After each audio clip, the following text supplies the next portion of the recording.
All right, welcome back to Mad English TV. It's so great to have you guys joining me today. Thank you so much. So in this lesson, we're going to take a look at these words here. Must, should, need to, and had better. Now these are confusing. What's the difference between these words? So a lot of people are confused about it, but don't worry, because if you're confused, you can just subscribe to my channel right down there. And I'm going to teach you, or at least I hope at the end of this lesson you won't be as confused as you are now. Okay, so the first thing I want to mention is that these two here are very strong language. It's strong. To say must and had better, if you tell someone you must do that or this or that, or you had better, that's pretty strong, right? That's pretty firm language. So these, they're not that common.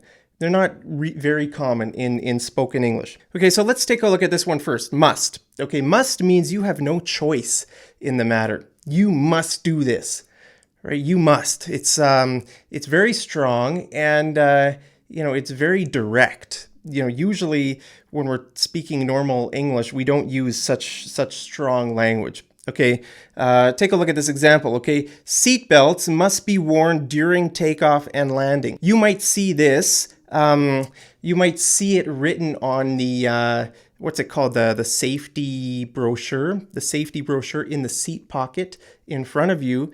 It might say this: seatbelts must be worn during takeoff and landing. Okay, so this is the rule. They're not asking you to do it. They're not saying, please wear your seatbelt, or they're not giving you advice. Yeah, you should, it would be good if you wear it. No, they're saying you must, right? It's the rule. You must do it. Okay, so let's take a look at some of these, some more sentences with must. Okay, you must go there. You must go there. You must do that. You must apologize. You must.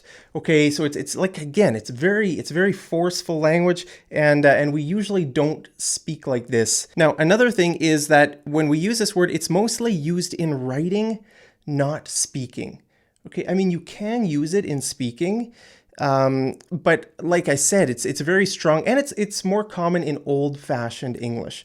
Like my grandma might use this word, but I wouldn't really use it, So it's sort of old English, and it's very strong. Okay, but it's still used in writing. It's still very common in writing, but just not as common in speaking. Now, if we add the word have, then it becomes completely different. Okay, it's a completely different thing. So must is different than must have. Okay, they're very different. So this is actually polite. Okay, this is, it's very common. Here, look at this example. I must have made a mistake. 17 plus 19 is 35, but my calculator is saying it's 36. I must have made a mistake. Let's see, 7 plus 9 is 15. Put the 5 here, carry the 1. So 1, 2, 3, yeah, 35. I don't know. I must have made a mistake. Right? I must have. Okay. So very often when we say must have, it sounds like must have, That's why a lot of English speakers, even native speakers, make the mistake of saying must of. Okay. Must of. That's a mistake. That's always a mistake. But the reason they make that mistake is because it sounds like must have. Listen, must have. Okay. I must have made a mistake.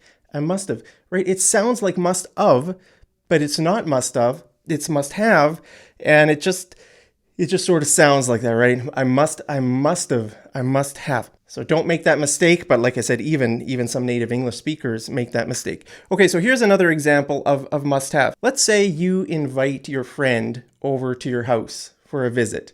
Okay, and your friend calls you and says, "Hey, I can't find your house. I'm lost. Can you help me?" And you could say, okay, yeah, I'll help you. Where are you? What do you see here? And your friend could say, well, I'm at a T intersection.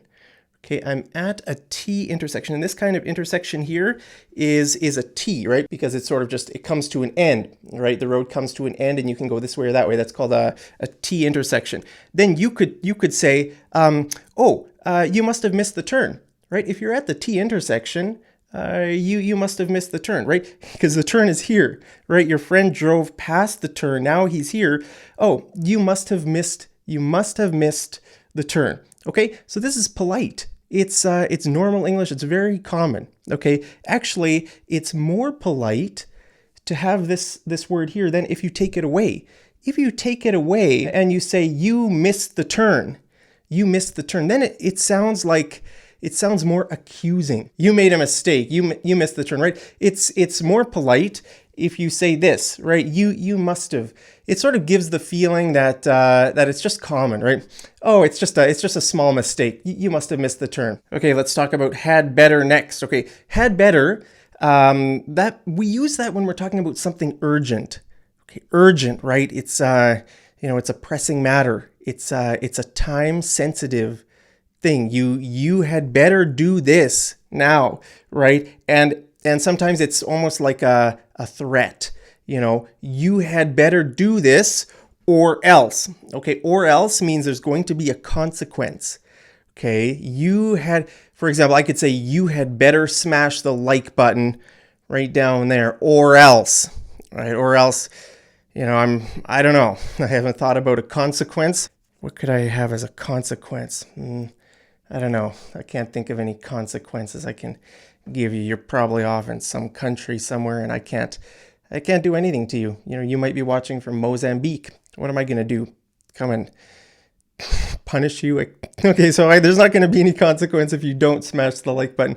But thank you guys so much for always being kind to me and smashing like on my videos. Okay, so think about this word. Okay, when we're talking about had better, when we use this, we're talking about something urgent or some kind of it's something serious. Okay, it's sort of something serious. So look at this example. Okay, you'd better buy it before the sale ends.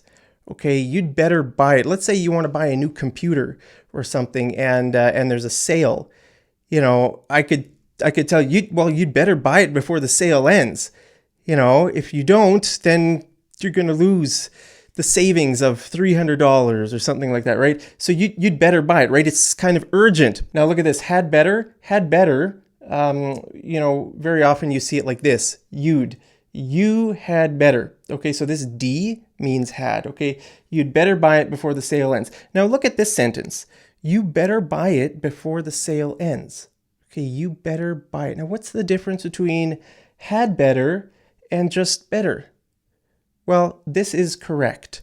This is not correct, but this is really common. Okay, so I would say this is more common. It's much more common to say this, even though this is technically correct, right? This is just sort of more casual speaking. You better do this, or I better do that, right? So this is very common. Just so you know, it's exactly the same thing. It just doesn't have the word had in it. Okay, so let's talk about should. Okay, so we use this word when we're giving advice or when we're indicating duty. Okay, if I say, you should vote. You should vote in the election, right? I'm talking about your duty as a citizen. You should do that. Or I'm giving you advice. You should. Hey, you should come shopping with me tomorrow. Hey, you should come shopping with me tomorrow. Okay, so I'm sort of giving you advice. This is sort of a polite way of saying I'm trying to control you.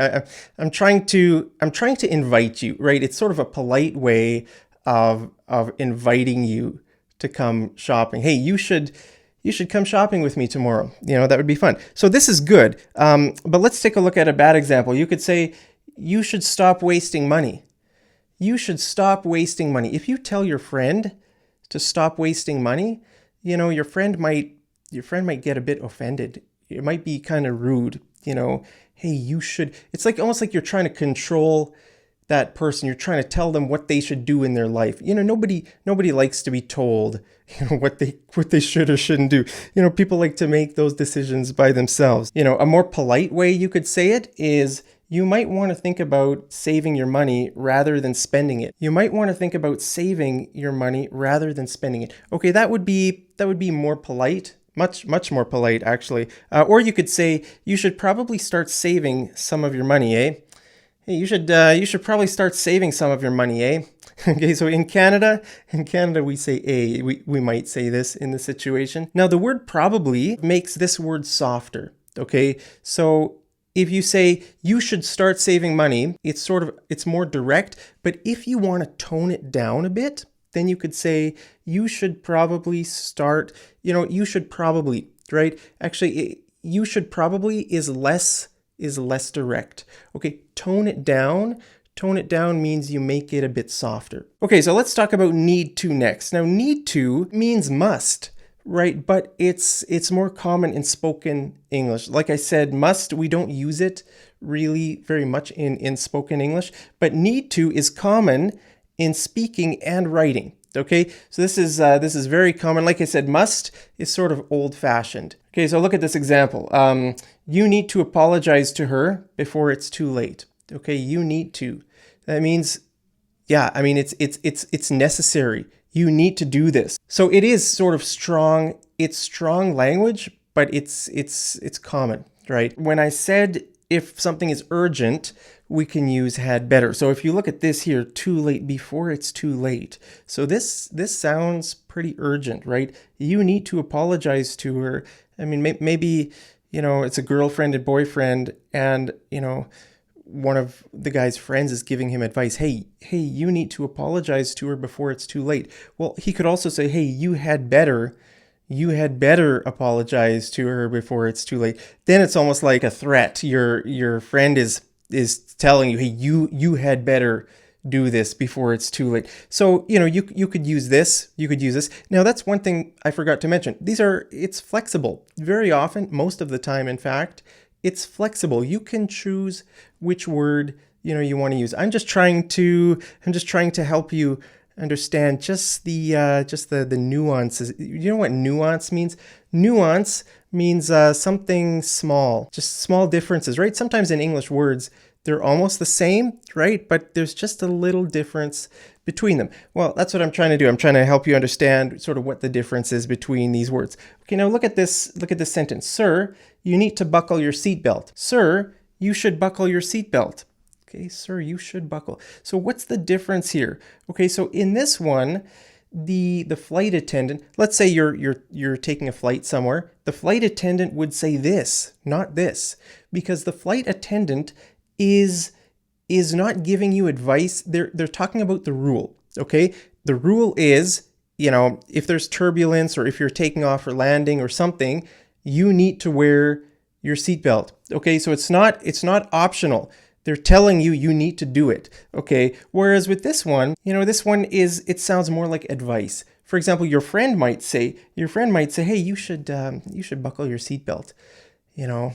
We're going through a bit of turbulence. You never know. I want to take care of, friends aren't interested in the law. Friends are just want to give advice for your own well-being, right? So your friend might say, hey, you should buckle your seatbelt. Okay, so that's the difference between those two. If we're talking about a rule, then we would use need to, but if we're just sort of giving advice or suggestion or talking about your duty, then we would use should. Okay, so let's look at these two now. Sir, you need to buckle your seatbelt.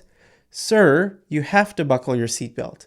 Okay, now what's the difference between need to and have to? Well, I think basically there is no difference between these two, but this one is a bit more formal. Okay, so if you're flying, the flight attendant will say this, the flight attendant will not say this.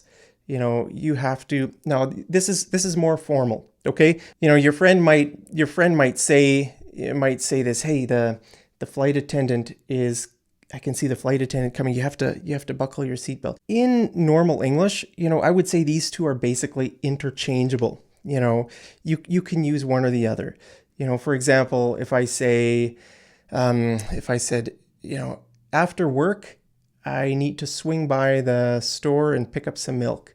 After work, I have to swing by the store to pick up some milk. Okay, both of those I think would be exactly the same, right? They're interchangeable. I wouldn't say any one is more common than the other, but in like professional situations, like you need to use formal English. This is more formal. than this. Okay, so that's what I would say is the only difference between those. Now, like I said, in writing, okay, must is actually very common. You must buckle your seatbelt, but in speaking, you need to buckle your seatbelt. Okay, so this is sort of the spoken version of this, and this is the written version of this. They're basically the same. Okay, so let's just review. Okay, had better.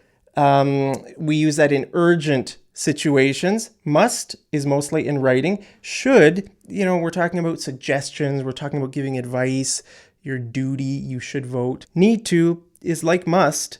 It's just, it's the spoken version. It's more common in spoken and writing. Okay, so I want to just do a quick quiz. Are you up for a quiz? I blank file my taxes by April 30th. I must file my taxes. I need to file my taxes. I should file my taxes, or I had better file my taxes. Okay, which one do you think is the best? Well, okay, so like I said, we probably wouldn't use must unless it's in written. If you see this written on like a government website, you must file your taxes by April 30th. Okay, in Canada, we have to file, everybody has to file their taxes, by this day. So I would say need to is the best. It would just be the most natural. If you're talking to your friend or something, I need to file my taxes by April 30th.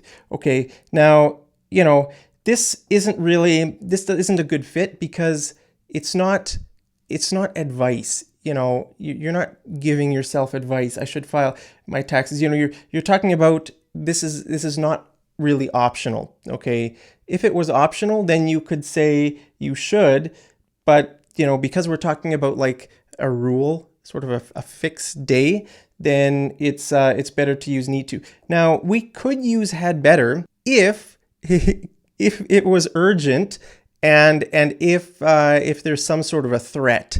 Like let's say you haven't paid your taxes in the past 5 years, okay, and the government is threatening you. They say if you don't pay your taxes on time this year, we're going to take your house or something like that, right? Then they're threatening you. So you could say I had better file my taxes by April 30th or else I'm going to lose my house, right? So, so you could say that, but I would say the most common would be need to. Okay, so let's look at the next one. You blank drive the speed limit. Okay, you must drive the speed limit. You need to drive the speed limit. You should drive the speed limit. You had better drive the speed limit. Okay, what do you think in this case?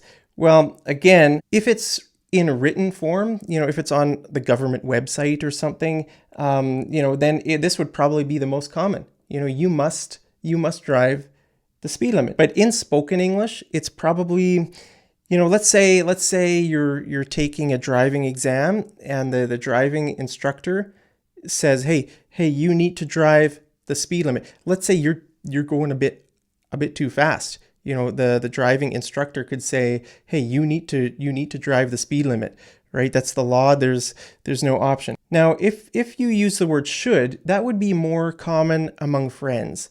Okay, let's say you're driving with your friend, you're driving fast. Your friend could say, hey, you should slow down a bit. You should drive the speed limit. It's snowing, the roads are a bit icy. It'd probably be better to drive the speed limit. You should drive the speed limit, right? Your friend is sort of giving you some advice or like a suggestion, right? Now, again, with this one, you could say that if there was like a threat attached to it. You had better drive the speed limit or else you're going to get another ticket and you're going to lose your license. Okay? So again, like all of these are possible. It just sort of depends on the situation, right? So let's look at this last one. If you want a ticket to the concert, you blank snap one up quick. You should snap one up, you need to snap one up, or you better snap one up. Snap up means to buy or to get, right? We use that in urgent situations. You better snap it up. I mean, let's say it's a very, like a really popular band is coming to your city. The tickets are going to be gone soon. Okay, so you better, if you want a ticket, you better snap one up quick. Okay, you better snap. Oh, I just gave you I gave you the answer. So I would say this I would say this is the most, actually all of them are possible. Okay, you could say you should snap one up quick because you're giving some advice, right? You should snap one up. Or you could say you need to, yeah, because if you want the ticket, you do need to, okay? But because it's an urgent situation, we could say this. So I would say the best one would be this, but all of these would be natural. All of them would be natural. So like I said, it's flexible. You can choose which word you want to use, but there are some small differences. So that's it. Hey, let's do a homework question for you. Leave your answer down there in the comments. You blank stick around because I'm making more videos soon. You blank stick around because I'm making more videos soon. Stick around means you better wait. You better, hang out on my channel. Stay here. Stay tuned. Watch for my new videos, okay? Hey, hope you guys are having a great day. Thank you so much again for tuning in. I always love it when you guys watch my lessons and leave your comments and smash like. Thank you so much. Have a great day, and I'll see you over in the next episode of Mad English TV. Take care.